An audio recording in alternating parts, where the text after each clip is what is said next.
गीता अध्ययन के इस सेशन में आप सभी का स्वागत, जहां हम राणा सर के साथ भगवत गीता के तीसरे अध्याय को जानने का प्रयास कर रहे हैं।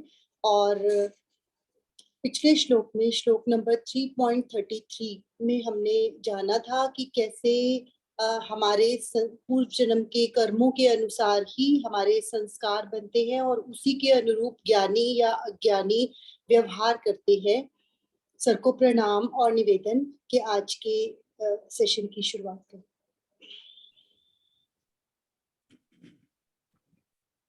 ओम वसुदेव सुतं देवं कंसचाणूरमर्दनं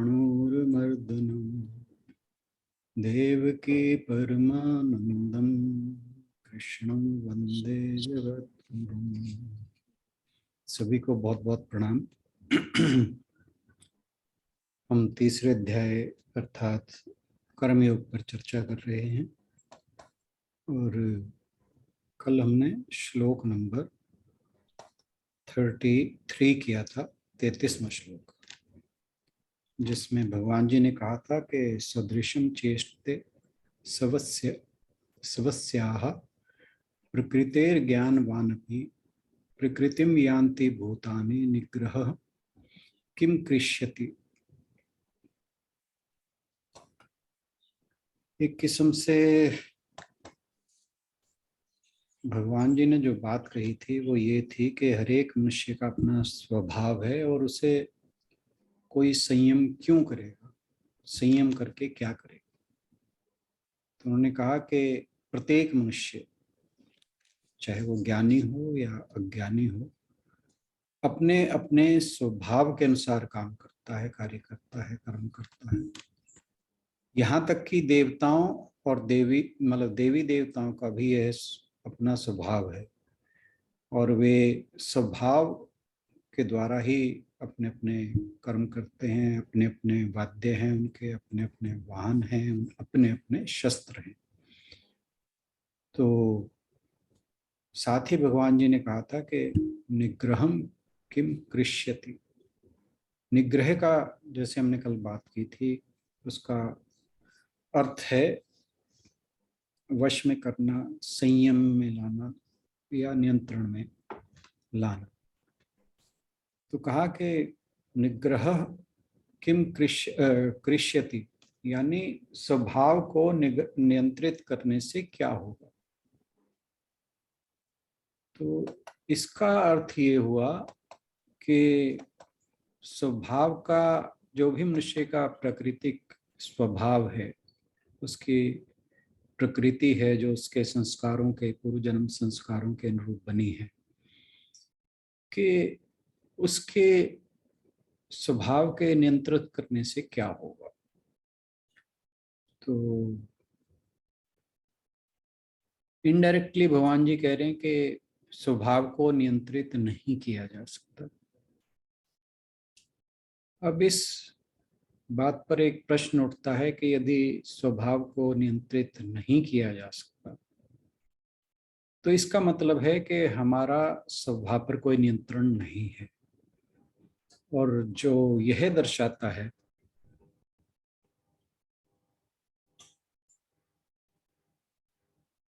कि मनुष्य के पास कर्म करने की स्वतंत्रता नहीं है, जिसे हम कहते हैं फ्री विल। इसके ऊपर बहुत फिलोसफिकल डिबेट्स और डिस्कशंस होती हैं कि क्या मनुष्य के पास फ्री विल है या नहीं।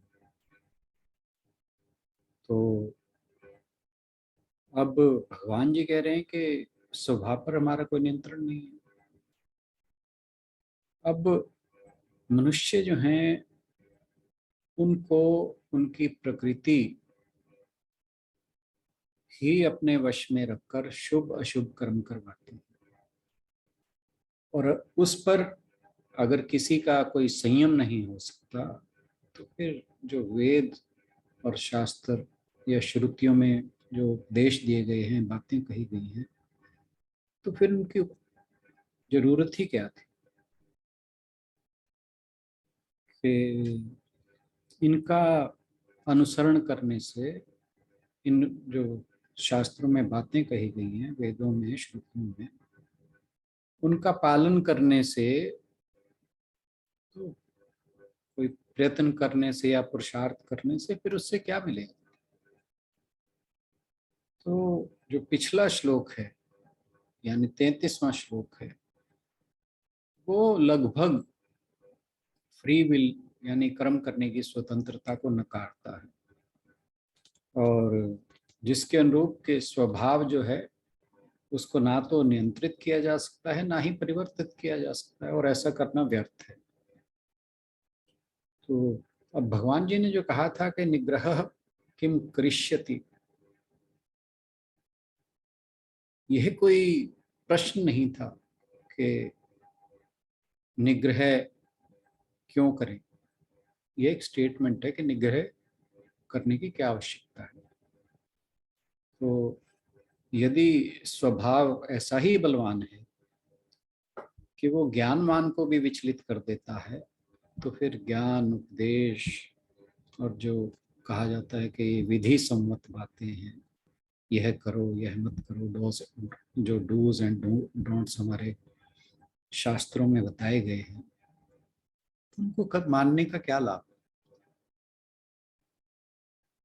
अगर जो मन के अंदर वेग उठते हैं, क्या उनके नियंत्रण का कोई उपाय है? या यूं कहें कि क्या सचमुच हमारे स्वभाव को नियंत्रित नहीं किया जा सकता?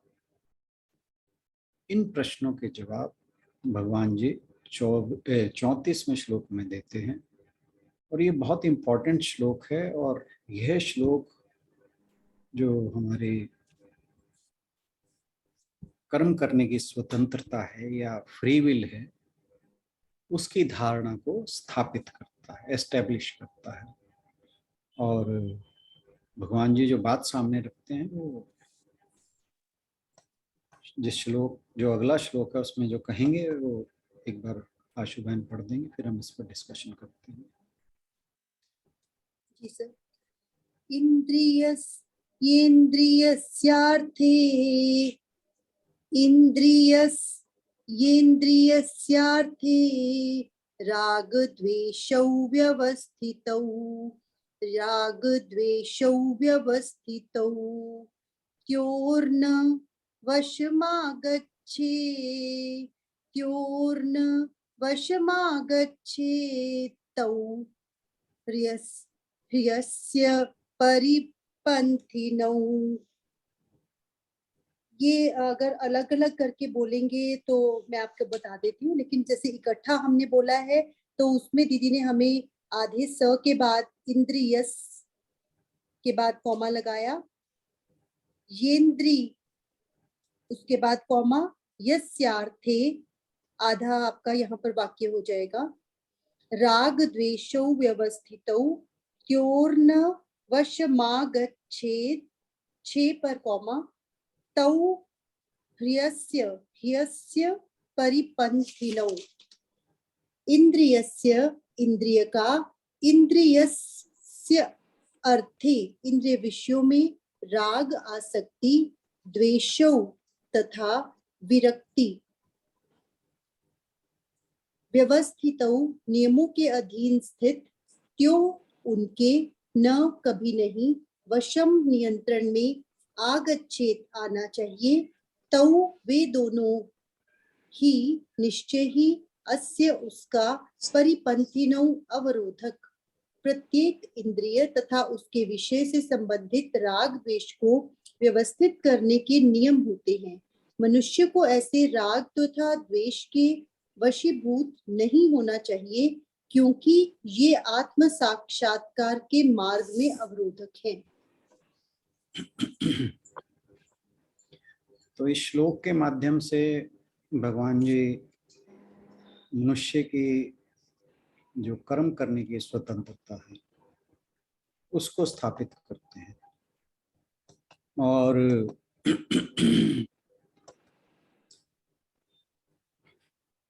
कहते हैं कि जानवरों, पौधों, इन दोनों की अपेक्षा जो मनुष्य है उसका स्वयं पर नियंत्रण होता है, और इसलिए उन जीवों की अपेक्षा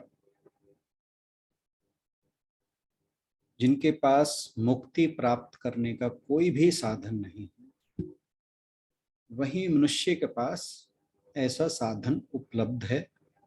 क्योंकि मनुष्य जो है अपने लिए एक योजना बना सकता है, काम कर सकता है, सुधार कर सकता है, और उस काम को सुधार कर पूरा कर सकता है।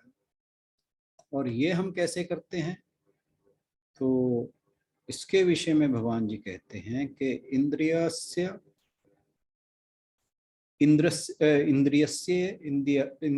अर्थे राग द्वेषो व्यवस्थितो, कि जो इंद्रियों के विषयों में राग द्वेष व्यवस्थित हैं, जो उसमें जो इंद्रियों के विषय हैं उसमें राग द्वेष प्रेजेंट रहते हैं। अब यहाँ पर कहा है कि जितनी इंद्रियां हैं सब राग द्वेष के अंदर ही रहती हैं और अपनी अपनी इच्छा के अनुसार बरतना चाहती हैं। इसलिए जब जिस इंद्रिय को अपना विषय मिल जाता है तो वह बहुत ही प्रसन्न होकर उस विषय की ओर दौड़ती है। जैसे कहा कि चील को अगर कहीं, जो ईगल की बात है, उसे कहीं मांस का टुकड़ा दिखाई दे जाए तो आसमान से सीधा उसके ऊपर आकर झपटती है। और जैसे बंदूक से गोली जब निकलती है वो छूटते ही अपने लक्ष्य में चली जाती है, घुस जाती है। और ऐसे ही ये इंद्रियां जो है, जैसे ही इन्हें अपना विषय दिखाई देता है उसमें एकदम उसकी ओर तुरंत भागती है। तो इनका ये खास स्वभाव है कि राग द्वेषो व्यवस्थितौ। व्यवस्थितौ का मतलब है कि अनिवार्य रूप से उपस्थित। तो जो राग द्वेष हैं इन इंद्रियों में व्यवस्थित रहने से जो भी इन्हें अपनी पसंद का विषय मिल जाता है तो उसे तो पसंद करती है, यानी जो अनुकूल विषय मिल जाता है उसे पसंद करती हैं। और जो प्रतिकूल विषय मिलता है उससे ये द्वेष करती है, उससे दूर भागती है। जैसे आंखें हैं, उनके सामने अगर कोई सुंदर दृश्य आ जाए, सुंदर स्त्री या पुरुष आ जाए या कोई सुंदर वस्तु आ जाए तो ये हटाए नहीं हटती उस दृश्य से, स्त्री पुरुष से या वस्तु से। और यहाँ तक कि रात दिन उसको देखना चाहती हैं और अपने साथ साथ और जो इंद्रियां हैं उनको भी बहकाती हैं कि इनके बारे में ही सुने, जैसे कानों के लिए, और जीवा जो है इनके बारे में ही बात करे। तो इस तरह से ये तो हुई कोई सुंदर चीज आने की बात। अगर कोई चीज जो अगली है, कुरूप है, कुछ ऐसी चीज आती है तो ये तुरंत वहां से हट जाती है। आंखें उस दृश्य को, उस स्त्री पुरुष को, उस वस्तु को देखना बिल्कुल नहीं चाहती। और बाकी इंद्रियां भी इसी प्रकार अपनी अपनी जो विषय हैं, अगर वो प्रतिकूल हैं तो उनसे अप्रसन्न होती हैं, अगर अनुकूल हैं तो उनसे प्रसन्न होती हैं। क्योंकि जो इंद्रियां हैं इनके अंदर हमेशा राग और द्वेष, ये दो चीज हमेशा उपस्थित रहती है।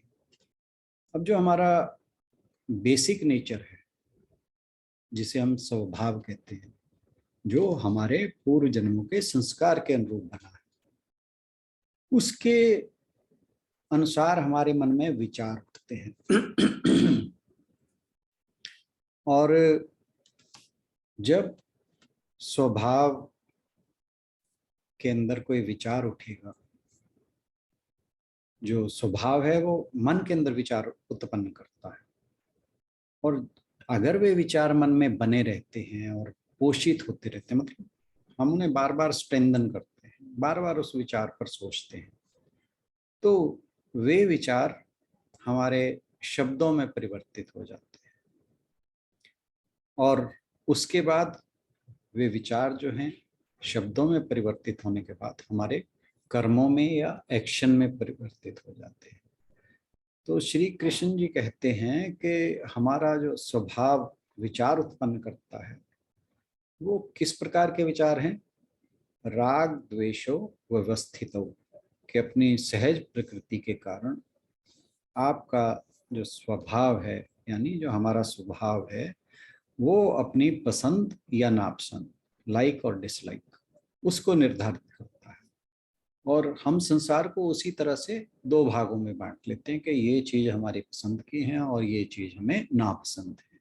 तो इसके लिए हमारी अट्रैक्शन है, इसके लिए हमारी रिपल्शन है, इसकी तरफ हम आकर्षित होते हैं और इनसे हम दूर भागते हैं।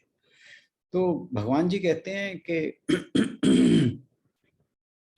एक चीज और कि हमने कल भी ये बात डिस्कस की थी कि एक बच्चे को अगर एक कमरे में छोड़ दिया जाए जिसमें तरह तरह के विषयों के खिलौने हैं, तो वो अपने स्वभाव के अनुसार जो उसको पसंद है वो वहीं जाएगा और उससे उसका स्वभाव पता किया जा सकता है। और ये जो स्वभाव है ये राग द्वेष की वृत्तियों का निर्माण करता है और मतलब हमारे लाइक और डिसलाइक उसको उसका निर्माण करता है। और इसके होने पर मतलब हमारे स्वभाव के अनुसार जो हमारे अंदर किसी भी वस्तु, किसी भी व्यक्ति, किसी भी परिस्थिति को लेकर जो भी लाइक एंड डिसलाइक है, जो भी हमें अच्छा लगता है, हमें भाता है या जिसके प्रति हमारे मन में घृणा है, वो उसके ऊपर हमारा कोई नियंत्रण नहीं है, जो पिछले श्लोक में बताया था। यानी कि हमारे मन में हमारे जो पूर्व जन्मों के संस्कार हैं जिसके जो हमारे स्वभाव को बनाते हैं, उस स्वभाव के अनुसार हमारे जो हैं लाइक और डिसलाइक वो ऑलरेडी डिसाइडेड है कि हमें क्या चीज पसंद है और क्या चीज नहीं पसंद है। और उन इन्हीं राग द्वेष कहा है और उन्हीं राग द्वेष की वजह से हम दुनिया को उसी नजर से देखते हैं। हमें बहुत सी चीजें जिसमें व्यक्ति, वस्तु और परिस्थिति, कुछ प्रकार की वस्तुएं, परिस्थितियां और जो व्यक्ति हैं वो हमें पसंद हैं और दूसरी प्रकार के जो व्यक्ति, वस्तुएं और परिस्थितियां हैं वे हमें पसंद नहीं है। तो वो हमारे नेचर के हिसाब से डिसाइड होता है। और मान लीजिए आप किसी टूर पे जाते हैं और आपके साथ 20-25 लोग हैं और कहीं पर जाकर आपका, मान लीजिए किसी शहर में, जहाँ भी आप जा रहे हैं वहाँ पर जाकर जब रुकते हैं, विश्राम के बाद बाजार में जाते हैं, तो अब कभी भी देखिए जो शॉपिंग करने का ट्रेंड है वो हर एक का अलग अलग है।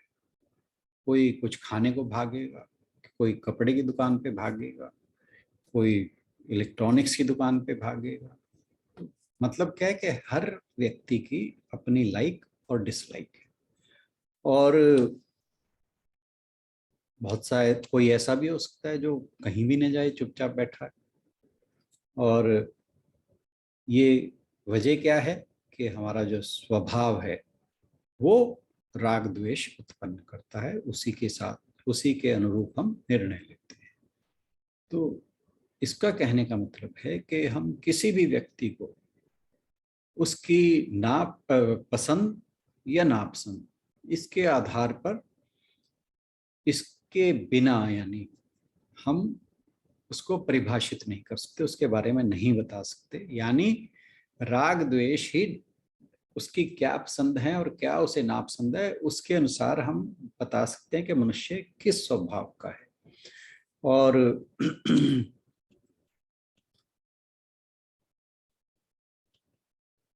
सबसे जो इम्पोर्टेंट बात है वो ये है कि भगवान जी कहते हैं कि विचारों का आना हमारे स्वभाव पर डिपेंड करता है, उस पर कोई नियंत्रण नहीं है।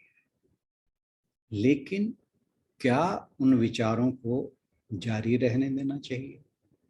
वही बात जो हम अपने ग्रुप पे बहुत बार डिस्कस करते हैं कि जब कोई परिस्थिति उत्पन्न होती है, चाहे वो अनुकूल हो या प्रतिकूल हो, तो हमारी एक नेचुरल टेंडेंसी होती है। नेचुरल टेंडेंसी यानी जो हमारे प्रारब्ध के अनुसार हमारा स्वभाव बना हुआ है, तो हम उसी के अनुरूप रिएक्ट करते हैं। तो फिर हम एक बात करते हैं कि विंडो ऑफ अपॉर्चुनिटी, कि हमारे पास कुछ क्षणों के लिए एक समय उपलब्ध होता है जिसमें हम जो हमारा रिएक्शन है उसको रिस्पॉन्स के रूप में चेंज कर सकते हैं। तो यहाँ पर वही बात है कि विचारों के ऊपर हमारा नियंत्रण नहीं है, लेकिन क्या उन विचारों को हमें जारी रहने देना चाहिए या उस विचार का हमें पोषण करना चाहिए? क्या उसको उस विचार को हमें सपोर्ट करना चाहिए? अब ये क्या चीज डिसाइड करेगी? इसे हमारा विवेक डिसाइड करेगा कि अगर हमारे अंदर विवेक है, हमारे बुद्धि परिपक्व है, सही और गलत का, सत्य असत्य का, मिथ्या और सत्य का, नित्य और अनित्य का विवेक है, उसके बारे में बुद्धि में उसको उन दोनों में फर्क करने का सामर्थ्य है, तो हम उस जो विचार है उसको पोषित भी कर सकते हैं और उसको रोक भी सकते हैं या रिप्लेस कर सकते हैं। क्योंकि जो विचार आना है वो हमारे वश में नहीं है, वो तो हमारी प्रकृति या स्वभाव के ऊपर डिपेंड करता है। लेकिन उन विचारों को जारी रहने देना चाहिए, यानी उन विचारों की जो निरंतरता है वो तो हमारे नियंत्रण में है। और इसलिए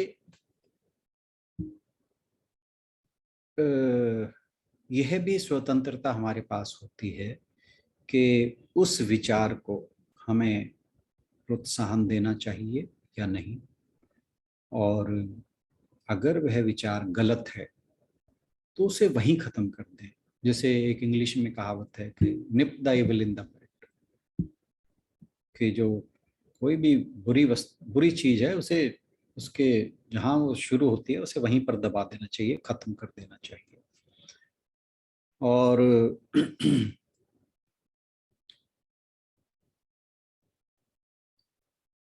हमारे सामने जो संसार आता है वो एक विचार के द्वारा आता है, और उसी से हमें जो हमारी लाइकिंग और डिसलाइकिंग है वो हमारे अंदर एक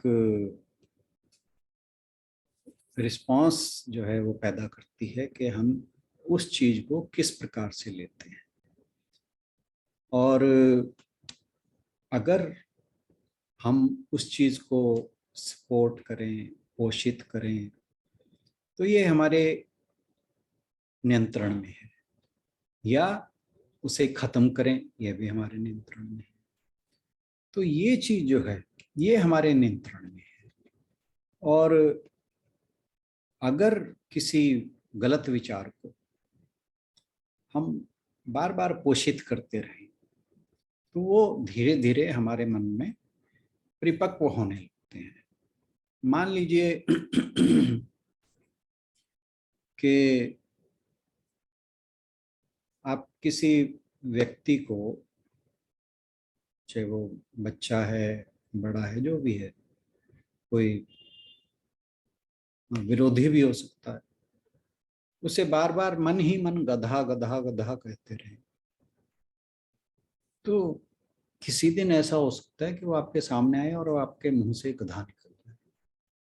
क्यों? क्योंकि वो बात कर रहे थे ना, मैं एक चेन है कि पहले अगर कोई विचार आता है, अगर वो पोषित होता है, तो वो हमारे शब्दों में चेंज हो जाता है, और फिर शब्दों के बाद वो एक्शन में चेंज, यानी कर्म में चेंज हो जाता है। तो जो शब्द हैं, हम जो बोलते हैं, वो हमारे नियंत्रण में है। तो अगर हम विचारों को, जो हमारे मन में उठ रहे हैं, गलत या सही, अगर गलत विचार को पोषित करते हैं, तो वो हमारे मुंह में शब्द के रूप में आएगा। तो हमारे पास दो स्टेजेस हैं, या तो उस विचार को पोषित ना होने दिया जाए, दूसरा हम जो विचार हमारे मन में गलत विचार आ रहा है उसके बारे में बोले ना। तो ये फ्री विल हमारे पास है। तो भगवान जी कहते हैं कि ऐसी अवस्था में, ऐसी परिस्थिति में हमें अपने विवेक का प्रयोग करना होगा कि उन विचारों के बारे में सोचें और अपने आप से प्रश्न करें कि क्या इस विचार को पोषित करना ठीक है, और यदि तो वे पोषित करने योग्य हैं, वो कौन से होंगे? जो अच्छे विचार होंगे। तो अगर वो पोषित करने योग्य हैं तो उन्हें पोषित किया जाना चाहिए। लेकिन अगर वो बुरे हैं, तो जैसे कहा कि nip the evil in the bud, उन्हें वहीं खत्म कर देना चाहिए। और तो भगवान जी कहते हैं कि अगर कुछ इस तरह की बातें मन में आती हैं, तो आपका क्या काम है? मतलब आपके मन में कुछ विचार उठते हैं, तो आपका क्या काम है? भगवान जी फिर अर्जुन को कहते हैं कि त्योरन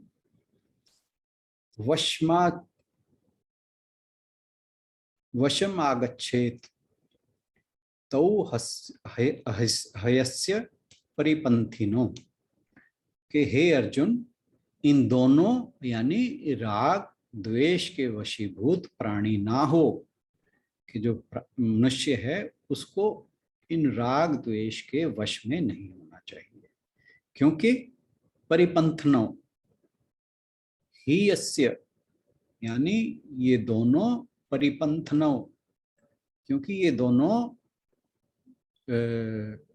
परम शत्रु हैं, और ये दोनों इंद्रियों की ऐसी सहायता करते हैं जैसे अग्नि की पवन। अब जैसे कोई एक दीपक की लौ है, उसे हवा में रख दो तो वो बुझ जाती है, लेकिन अगर कहीं मान लीजिए जंगल में आग है और वहां पर अगर वायु चलती है, तो वो उस जो अग्नि है, जो आग लगी हुई है, उसकी शत्रुता छोड़कर उसकी मित्र हो जाती है। यानी उस जंगल की आग को जो वायु है वो बुझाने की बजाय भड़काने का काम करती है।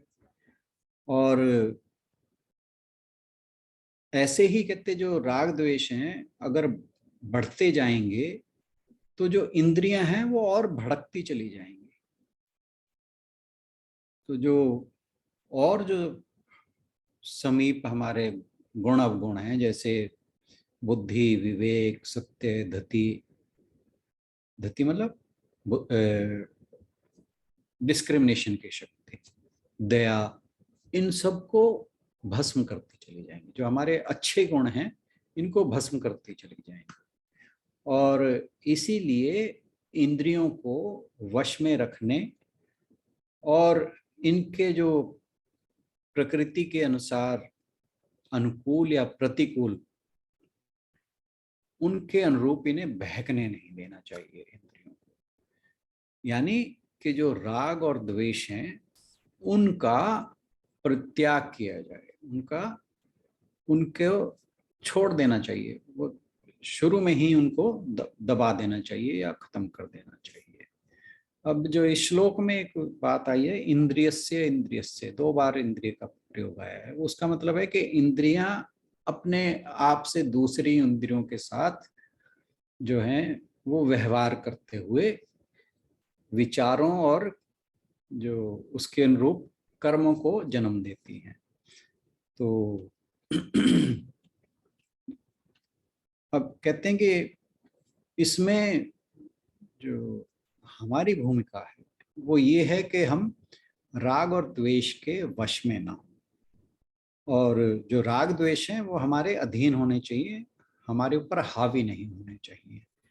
और राग का मतलब अगर राग उत्पन्न होता है तो उसमें दोष नहीं है, क्योंकि हमें पता तो राग के उत्पन्न होने पर ही लगेगा कि हमारा इस चीज में राग है।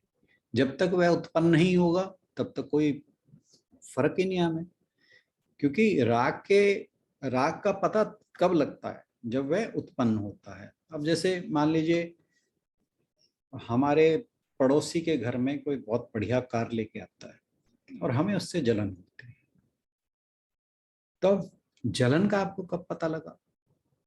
जब पड़ोसी के घर में कार आ गई। तो यानी आपको ईर्ष्या भी होती है दूसरों को देखकर, ये तब पता लगेगा जब ऐसी कोई परिस्थिति उत्पन्न होती है। तो मतलब क्या है कि जो राग है या द्वेष है उसका आना अपने आप में दोष नहीं है। दोष कब है? जब उसके साथ हम अटैच हो जाएं। क्योंकि अगर दोष उत्पन्न हुआ, अगर जैसे हम बात मेडिटेशन करते हैं तो हम बात करते हैं कि अगर कोई विचार आता है तो उसके साथ एंगेज ना हो, उसको जाने दें, आया और गया। ऐसे ही अगर कोई राग या द्वेष हमारे मन में उत्पन्न हुआ तो होने दो, but we don't have to engage with it. अगर हम उसके पीछे भागेंगे तो फिर गड़बड़ है। तो राग और द्वेष को हमें शुरू में ही जहां हमें पता लगे वहीं पर उसका विरोध कर लेना है। तो उससे हम अपना जो मन पर नियंत्रण है उसे कर सकते हैं। तो मन में अगर कोई भी बात आ जाए, तो जैसे कहते हैं ना सपना मन में आता है, तो जैसे ही सपना आता है और सुबह उठते हैं बात खत्म हो जाती है, सपने की बात थी सपने में गई। तो ऐसे ही राग या द्वेष मन में उठा, उससे एंगेज नहीं किया तो वो खत्म हो गया, बात खत्म हो गई। और एक दूसरी बात कही जाती है कि एक और उपाय है कि प्रतिपक्ष की भावना, कि जो मन में विचार उठा उससे उल्टा विचार उठना। ये नहीं कि एक मन में अच्छा विचार उठा तो उसके लिए उल्टा विचार, ये बात सारे ही गलत विचारों की हो रही है। कि कोई, अब जैसे एक व्यक्ति के मन में विचार उठता है कि मुझे सिगरेट पीनी चाहिए, तो अब प्रतिपक्ष की भावना क्या हुई कि नहीं, मैं अब सिगरेट को छूंगा भी नहीं।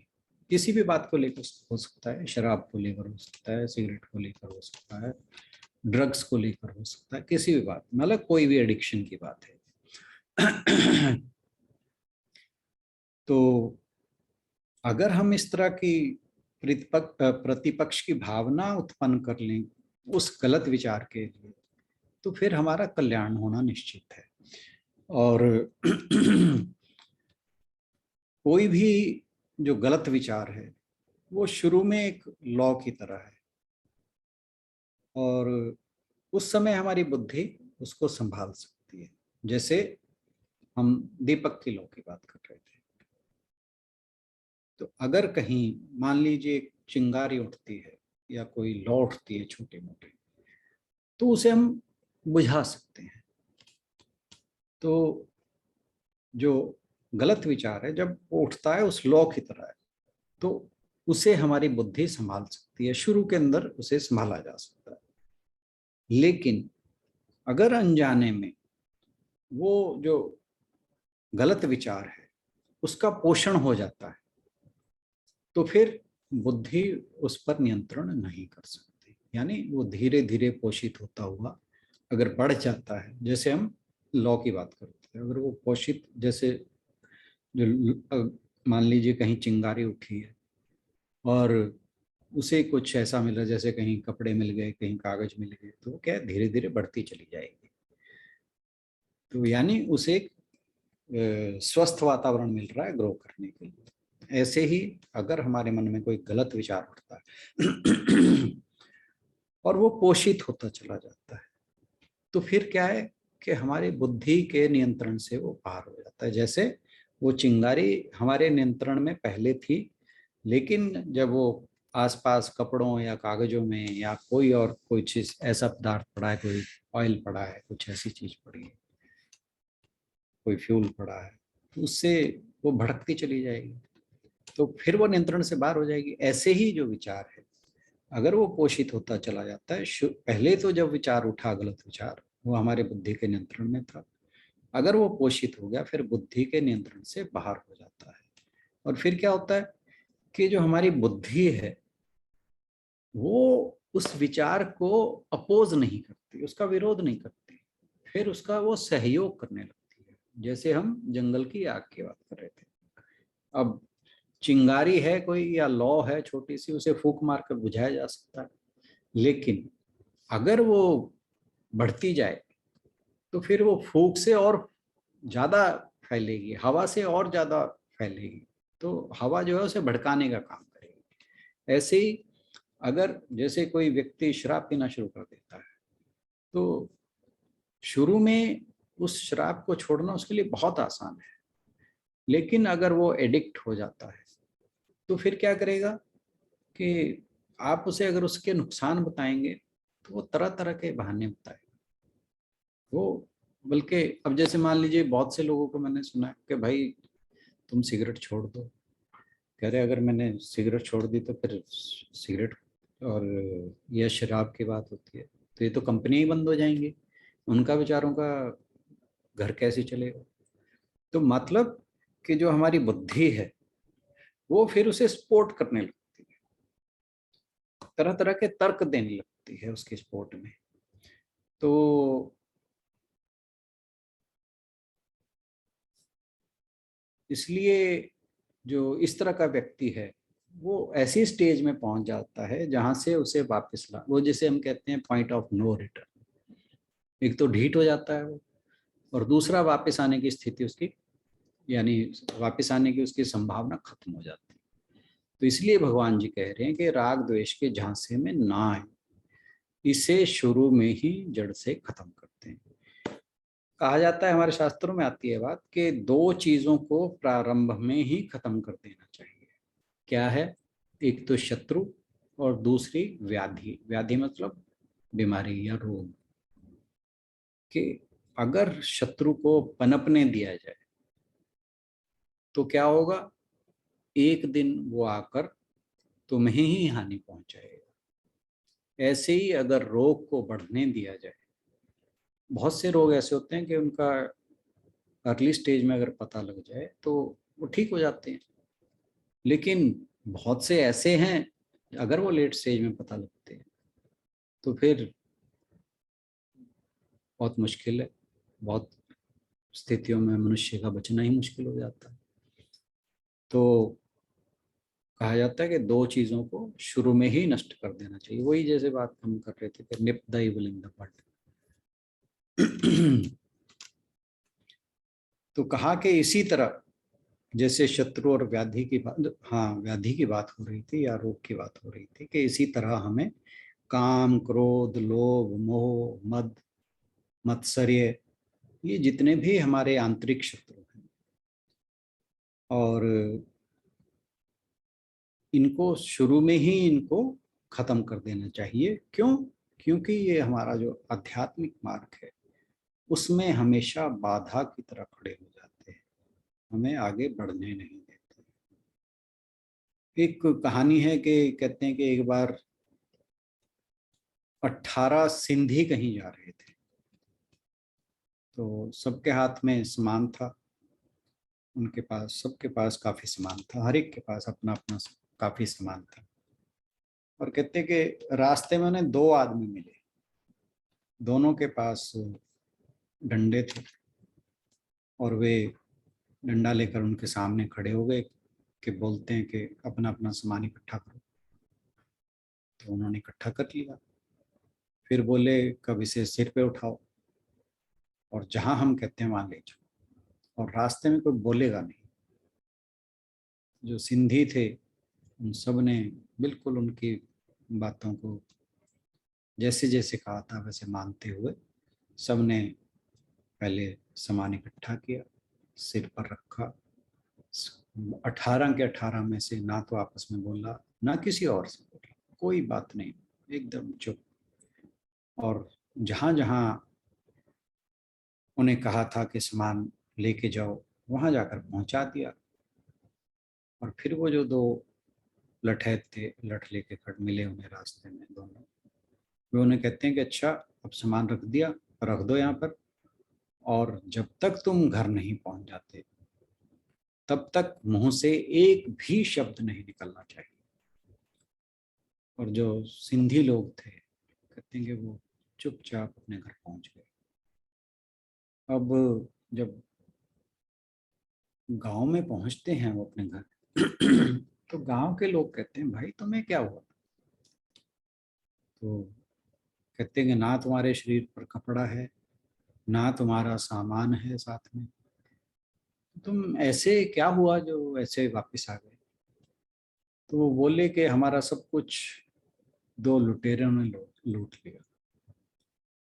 तो गांव वालों ने बोला कि उन वो कितने आदमी थे? कहते दो। और कहते उनके पास हथियार का था क्या था? करे लठ थे, डंडे थे।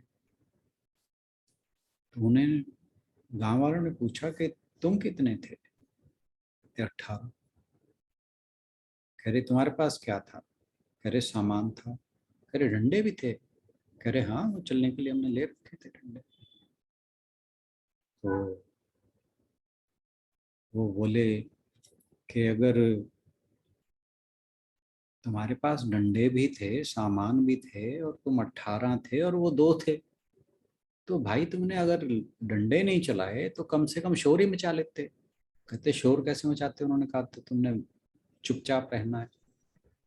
और उन्होंने कहा भाई दो बंदे थे और 18 आदमियों का सामान ले गए, तो वो सामान कैसे उठा कर ले गए? कह रहे नहीं वो तो नहीं, सामान तो हम ही उठा कर ले गए थे तो उन्होंने कहा कि जैसे जहां उन्होंने कहा था हमने चुपचाप जाकर वहां पहुंचा दिया। तो गांव वालों ने कहा तो जब पहुंचा ही दिया तो कम से कम लौटते समय तो बहुत चिल्लाते। तो वो कहते नहीं, उन्होंने कहा था कि अपने घर से पहुंचने से पहले बोलना भी नहीं है। तो जो राग और द्वेष हैं वो भी ऐसे ही लुटेरे हैं। और कहते हैं कि जो चोर हैं वो तो सोते समय सामान ले जाते हैं, और जो डाकू हैं वो आंखों के सामने ले जाते हैं। तो कहा कि जो राग और द्वेष हैं वे भी चोर नहीं है। कहा कि परिपंथव, ये डाकू हैं, जागते समय लूट जाते हैं, तो इसलिए इनके वशीभूत कभी नहीं होना चाहिए। तो जो राग द्वेष हैं वो मनुष्य के शत्रु हैं। और राग जो है वो कभी त्याग नहीं होने देता। क्यों? लाइकिंग है तो भाई उसे छोड़ेंगे कैसे? और जो द्वेष है वो किसी से प्रेम नहीं होने देता। ये दोनों इस तरह के हैं, ये इनका स्वभाव है। हमारा जिसके प्रति राग है उसके प्रति हमारी विरक्ति नहीं हो सकती, और जो द्वेष है उसके प्रति हमारी आसक्ति नहीं हो सकती, उसके प्रति हमारा प्रेम नहीं हो सकता। तो राग जो है वो भोगे हुए विषयों में उनकी आग में जलता है, बार बार याद दिलाता है, और विषयों के बिना रहने नहीं देता। राग की एक खास बात है कि जिस चीज की हमें लाइकिंग है हमें बार बार वो चीज याद आती है। हम मान लीजिए हमें आइसक्रीम अच्छी लगती है, तो जब भी हम आइसक्रीम की दुकान के सामने से निकलेंगे तो दिमाग हमारा आइसक्रीम में ही रहेगा, या तो हम खाएंगे या उसके बारे में सोचते चले जाएंगे। तो बार बार उसी की याद रहेगी। और अगर वो विचार प्रबल हो गया तो हम खाने भी जाएंगे उसको।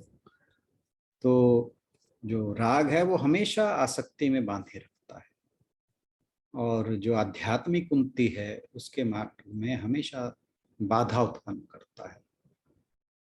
तो यानी वो सामने से आकर लुटता है।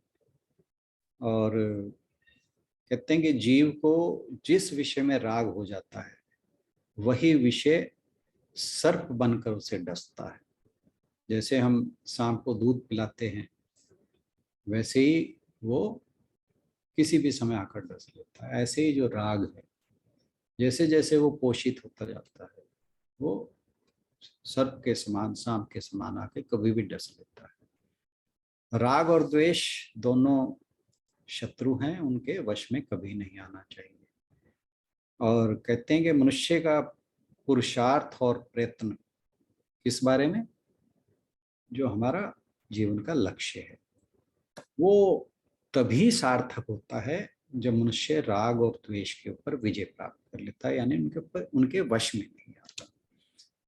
और राग और द्वेष को खत्म कैसे किया जाए, पहले तो हमने बात की थी कि उनको अवॉइड कर देना चाहिए, जो भी हमारे मन में उस तरह का भाव आता है।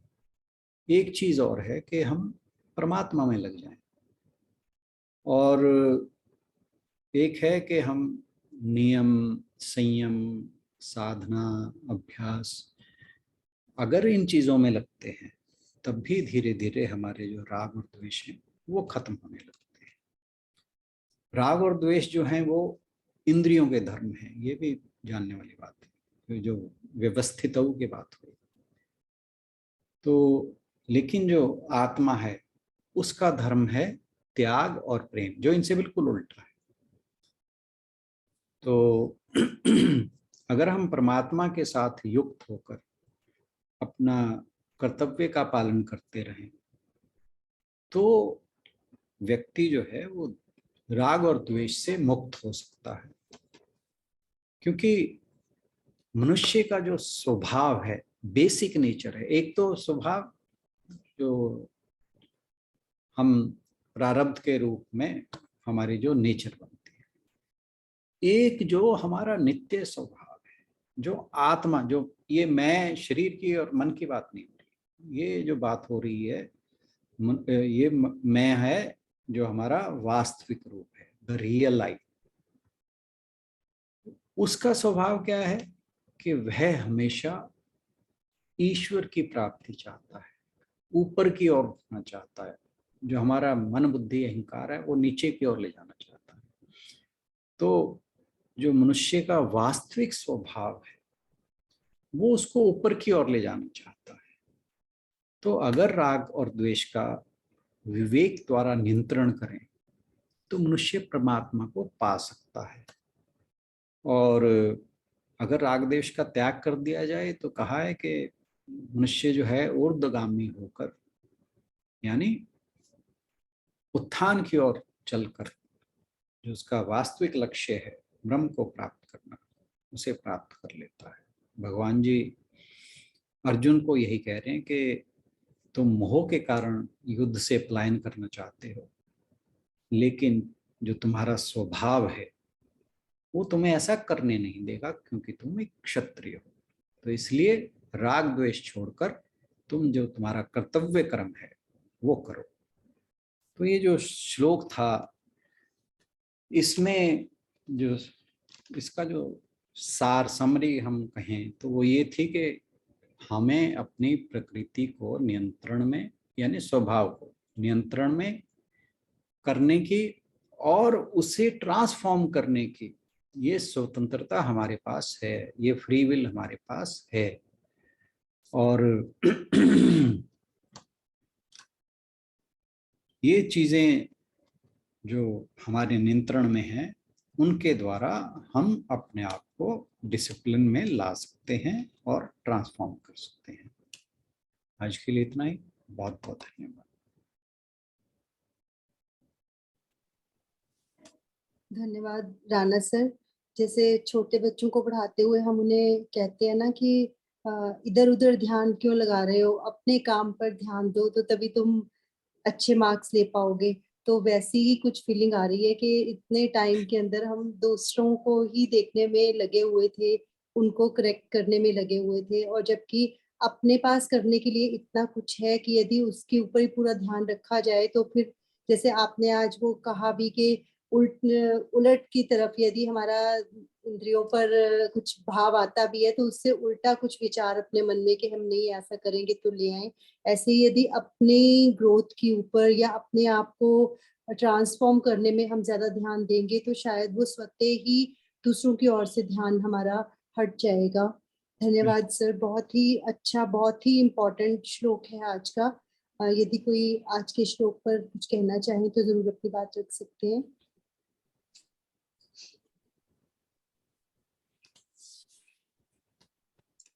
आज तो ग्रुप पे बंदे ही नहीं है। आज पता नहीं क्या कुछ खास लगता है आज। आप और मेरे अलावा 5 ही व्यक्ति हैं बस। हाँ जी, हाँ जी। चलिए कुसुम जी सर कुछ बहुत कहना ही चाह अच्छी रहे हैं। तरह समझ आया सर। एक मिनट सर, आपके जी। वो 2-3 वर्ड जो गूढ़ हिंदी के होते हैं ना, वो मुझे कई बार समझ नहीं आते।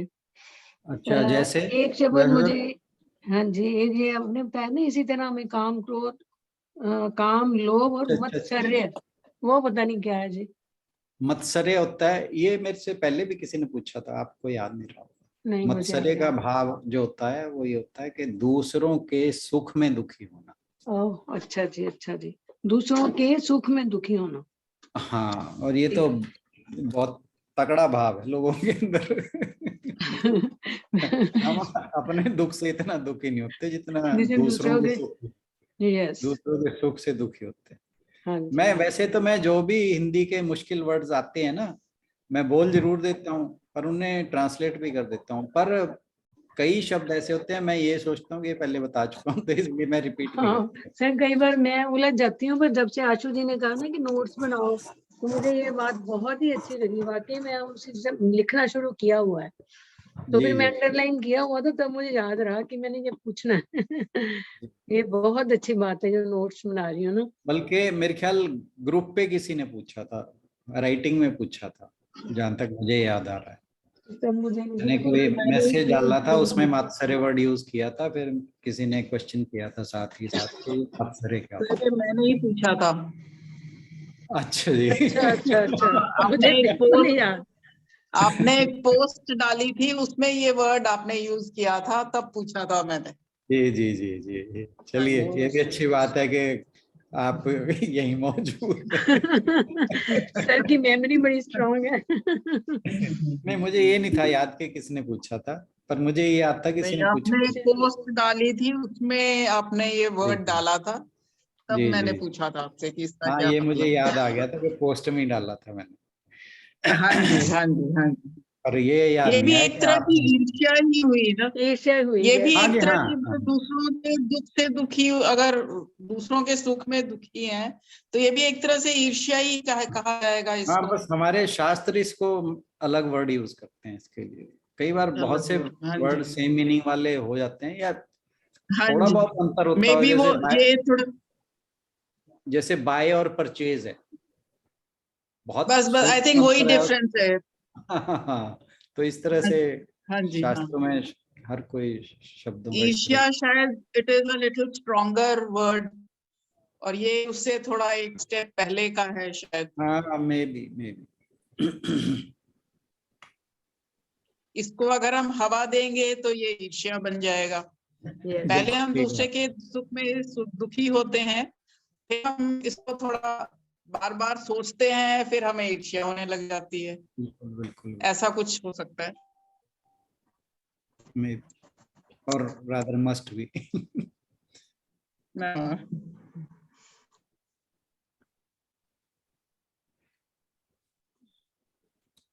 कुछ और? जी सर, बहुत बहुत आनंद आता है जब से मैंने नोट्स बनाने शुरू किए हैं ना। थैंक यू आशु।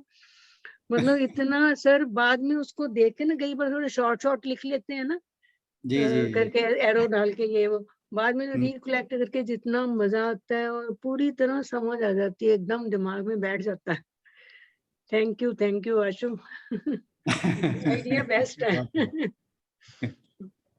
नहीं, थैंक चलिए, यू, वैसे आपका तो बात इंतजार कीजिए, क्या पता किसी टाइम ये सारी चीजें आपको एक रिटर्न बुक की में भेज। तरह रिटर्न में हाँ। Thank you sir. वो और बहुत ना भी जरूरी मिली है, तो ये सब बहुत जरूरी है। नोट्स अगर में बुक और में, आपके रिटर्न वाले में भी फर्क होने वाला है। हाँ तो जी हाँ, नोट्स बहुत नोट्स में तो ज्यादा। फिर आप एग्जैक्टली पूरा नहीं मतलब नोट्स भी एक्चुअली मैं भी अगर बनाती हूँ तो मैं दोबारा जब सुनती हूँ तब बनाती हूँ। जी अभी जी। तो इस टाइम तो पहले तो होता है कि आप सुन लो पहले, हम्म। ताकि थोड़ा सा जब आप दोबारा सुनते हो तो फिर आप रिकलेक्ट कर सकते हो उसको, फिर आप अकॉर्डिंगली उसको बना सकते हो। हम अपनी चलो अगर आप कॉपीज भगवान, भेजने सुनोगे वाले हैं तो आपके पास, हम अपनी भगवान, कॉपीज भेजने वाले हाँ हैं आपके पास चेकिंग के लिए। मैं कहा सब अपनी भगवान अपनी की चेकिंग कॉपी इच्छा सर है, के पास भेजेंगे। अगर उनको उनको कुछ नहीं समझ आएगा उसमें, वो तुम्हें और मेरे को ही समझ आएगा जो हमारे नोट्स हैं। उनको कुछ नहीं समझ आने वाला है। भगवान की कृपा हुई तो बुक जरूर लिखूंगा। नहीं हुई तो जैसा है मैं वैसे ही शेयर कर दूंगा आप लोगों के साथ। पर मेरी इच्छा जरूर है कि भी मैं एक बुक पब्लिश करूं, पर वो हो पाएगी नहीं हो पाएगी, गॉड नोस। ईगरली waiting sir. नहीं मैं तो इच्छा जब, शक्ति स्ट्रांग होनी चाहिए सर, बाकी हाँ काम तो इच्छा, फिर परमात्मा अपने आप तो कोई ना कोई रास्ता निकालते ही हैं। अब हमें भी शायद ये हमारी रही होगी ना, तभी ये हमें रास्ते दिखे। और बिल्कुल मतलब ये एटलीस्ट तो मेरे को बात, तो जबरदस्ती डाला गया, अदरवाइज तो शायद कोई वैसे ही कहता तो मैं आती भी नहीं इस ग्रुप में। पर वो जबरदस्ती नहीं, आप किया मैंने। अब इतना टाइम हो गया है, मतलब एक अर्ज रहती है इस टाइम जी जी की, सुनना जी है, या अगर नहीं सुन सके किसी वजह से तो लगता है कि वीडियो वो देख लो, वीडियो में सुन लो और रिपीट कर लो, लर्न कर लो। लर्न करने का मतलब अभी तो इतना वो है ना कि मतलब जैसे होता है ना, एक गोल है कि पूरी गीता लर्न करनी ही है, बिल्कुल। जैसे मर्जी हो जाए, जितना मर्जी टाइम लगे। तो मतलब अभी भी कोई सुनता है, मेरी बेटी बल्कि मेरे को कह रही थी कि मम्मा आपको कोई इसका अवार्ड मिलने वाला है जो आप इसको लर्न कर रहे हो। मैंने कहा ये अवार्ड है मेरे लिए।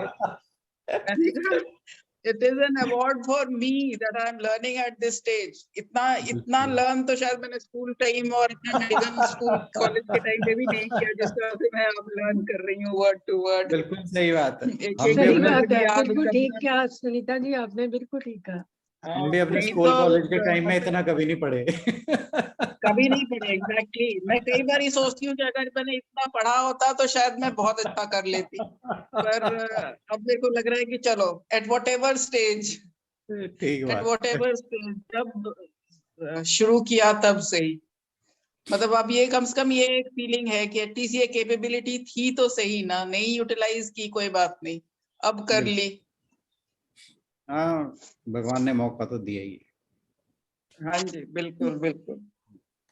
अब वही नहीं है कि और पहले ना तो इतनी देर बैठते थे, ना इतने ध्यान से पढ़ते थे, ना कंटेम्पलेट करते थे। बस पेपर देना है, बस पेपर देना है, इसलिए देना है, और कुछ नहीं था। नहीं और एक वो मन में फीलिंग तो है सर कि ऐसे वो कहते हैं ना कि क्या कहते हैं, जी के गवा दिया, कुछ एक वर्ड आता है ना, ऐसे नहीं लगता, वो फीलिंग नहीं आती, ऐसे ऐसे अच्छा लगता है अंदर से कि हाँ कुछ तो अच्छा हमने किया है, कर रहे हैं कुछ तो, या भगवान जी बिल्कुल अच्छा करवा रहे हैं, तो वो बिल्कुल। फीलिंग तो जरूर मन में है। मेरे को तो सबसे बड़ा मोटिवेशन जो है वो वही है, वो जो भगवान जी ने कह रखा है ना कि जो ये मेरे शब्द हैं, इनको दूसरों को समझाएगा, बताएगा, तो कह रहा हो वो मेरा ही हो जाएगा। अब वैसे तो हम हो नहीं सकते भगवान जी के। इतनी साधना नहीं होती, इतना तपस्या नहीं होती। तो मन में ये रहता है भी चलो एक यही भाव ही सही, एक यही कंट्रीब्यूशन सही।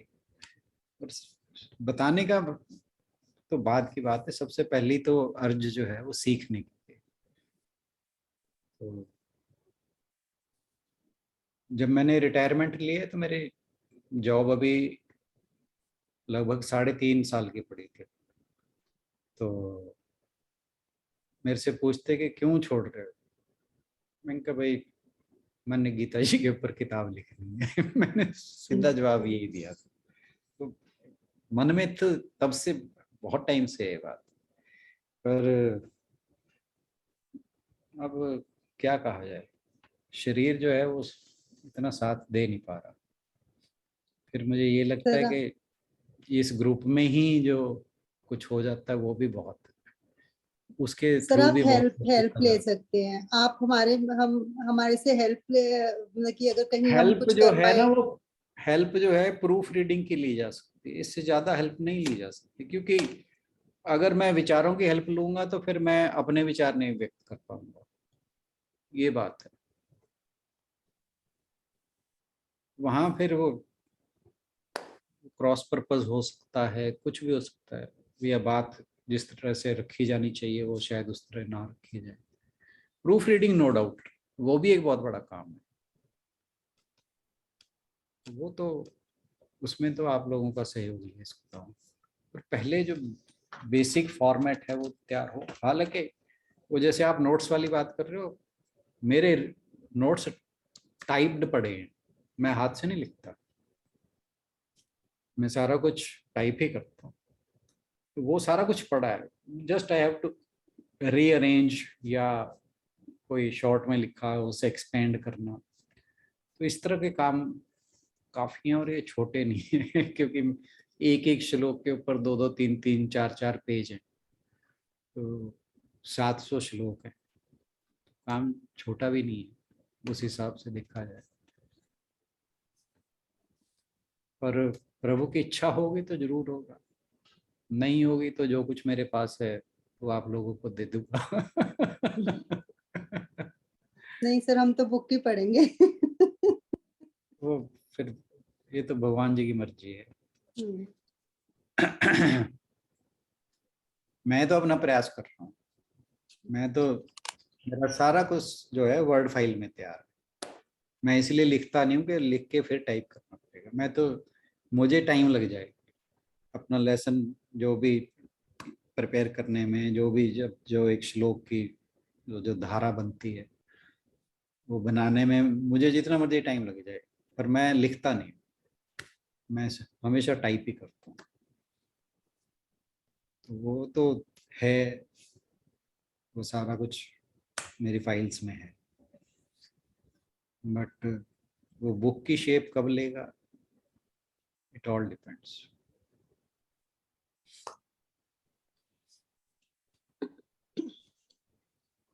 करें जी समापन, हाँ जी सर, ये सारा रिकॉर्डिंग में ही आ जाएगा। कोई बात नहीं, फिर आप सुनते रहना ना, आपको याद रहेगा। नहीं, ये चीजें एडिट कर दिया अगर। सर मेरे को ये सीखना है आपसे, मेरे को ना भी ये चीजें छोटी छोटी कहीं आती नहीं है, तो एक दिन आप इसकी भी क्लास ले लो। ये तो ज्यादा मुश्किल काम नहीं है, हम्म, थोड़ा सा एफर्ट करने से हो जाएगा। अब हाँ जी, वो पहले क्योंकि बेटा था ना, बेटा कर देता था, अब मैं अपने आप ही, तो बस मेरे को थोड़ा ज्यादा नहीं है इसके बारे में पता है, जी जी, इतना ही कर पा रही हूँ अभी। चलो ये मेरे से शेयर करना, मैं दिखाऊंगा आपको कि कैसे ठीक है, एडिट करते हैं। ठीक ठीक। चलो।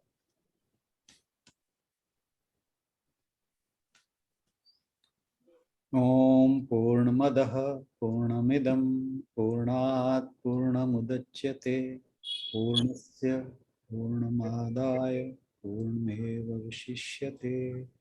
ओम शांति शांति शांति। हरि ओम। सभी को बहुत प्रणाम और बहुत बहुत धन्यवाद। कल सभी फिर की और, हाँ जी, कल का सर मैं करती हूँ बात, ये भी करते हैं। सभी की ओर से राणा सर का बहुत बहुत धन्यवाद। कल मिलते हैं गीता के अगले सेशन में।